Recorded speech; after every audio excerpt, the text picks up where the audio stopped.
जनसुराज में महिला और समाजवादी धारा के अलावा जो प्रशांत किशोर हैं वो अब मुस्लिमों की भागीदारी भी जनसुराज में तय करने जा रहे हैं। जी हां, आपको याद होगा अभी 2 दिन पहले पटना के बाबू सभागार में प्रशांत किशोर ये बोलते हुए दिख रहे थे कि आपने नरेंद्र मोदी के नाम पर वोट दिया, नरेंद्र मोदी राजा बन गए, नरेंद्र मोदी के चेहरे पर वोट दिया गया।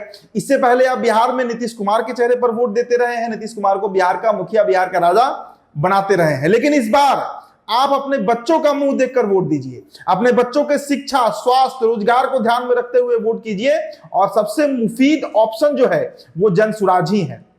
इसके अलावा उसके अभी से कुछ दिनों पूर्व पटना के बाबू सभागार में ही एक बड़ा एक आयोजन किया गया जिसमें प्रशांत किशोर की जो पत्नी है जानवी दास वो खुद सम्मिलित हुई थी। क्योंकि महिलाओं का एक बड़ा कार्यक्रम किया गया था, करीब 10,000 के आसपास महिला जो है वो इसमें शिरकत की थी। तो प्रशांत किशोर ने कहा था कि हमारी पत्नी जो है, यानी उनकी पत्नी जानवी दास जो है वो हाउसवाइफ है, लेकिन अब वो जनसुराज से जुड़ चुकी है और महिलाओं के लिए, महिलाओं को आगे करने के लिए जनसुराज जो काम कर रही है उसमें वो अहम भूमिका निभाएंगी।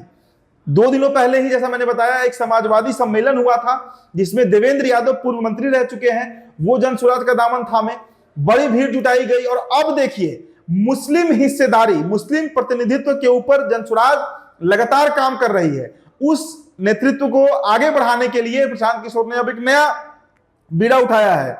आपको बताएं कि प्रशांत किशोर लगातार बिहार का दौरा कर रहे हैं, लोगों से मिल रहे हैं। पीके हमेशा लोगों से अपने संवाद के जरिए उन्हें बेरोजगारी, पलायन और रोजगार के मुद्दे को सामने रखकर वोट करने को कहते हैं। इसके अलावा पीके के इस दावे के बाद बिहार की सियासी गलियारों में हलचल मची हुई है और पीके ने साफ किया है कि बिहार के मुसलमान अपनी हालात के लिए खुद जिम्मेदार हैं। देखिए फुलवारी शरीफ जो पटना से सटे हुए हैं, पटना में ही है, वहां पर संवाद करते हुए प्रशांत किशोर ने कहा कि इस समाज के लोग घरों में बैठकर चर्चा करते हैं, कभी किसी तरह का प्रयास नहीं करते। बिहार के बदलते सियासी परिदृश्य पर राजनीतिक मंथन कार्यक्रम में पहुंचे पीके एक अतिथि के रूप में मौजूद थे और पीके ने बड़ा ऐलान किया है। उन्होंने कहा है कि मैं पूरी तरह से अपने खर्च पर राजनीति में लाने के लिए प्रशिक्षण दूंगा मुसलमानों को। उन्होंने यह भी कहा कि अब समय आ गया है कि कम से कम खुद के लिए नहीं तो आने वाली पीढ़ी के लिए आप लोग जवाबदेह बने, आपको उनके लिए जद्दोजहद करनी पड़ेगी। और उन्होंने यह भी वादा किया है कि जनसंख्या के हिसाब से जो मुस्लिम समाज है बिहार का, करीब 17% जिनकी आबादी है, उनको प्रतिनिधित्व आरजेडी तो नहीं दे रही है। ये बात वो बार बार कह रहे हैं प्रशांत किशोर। तो अब टीम पीके जो है, जनसुराज जो है, वो आगामी विधानसभा चुनाव यानी 2025 का जो विधानसभा चुनाव होगा उसमें मुस्लिम रिप्रेजेंटेशन कैसे अच्छा हो, अधिक से अधिक हो, इसलिए मुस्लिम समाज के वैसे लोग जो राजनीति में आना चाहते हैं उन्हें मुफ्त में प्रशिक्षण भी देंगे प्रशांत किशोर, साथ ही साथ उनके हाथ विधानसभा चुनाव का टिकट भी थमाएंगे।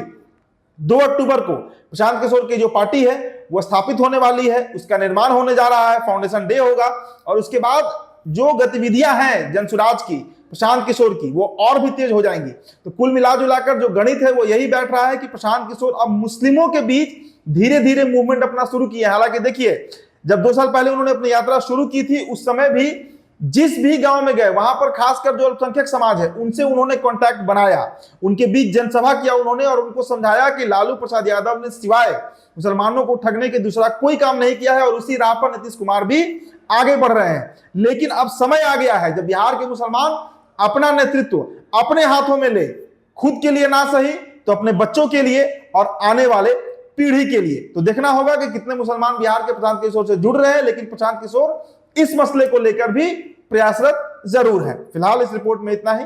बहुत बहुत शुक्रिया।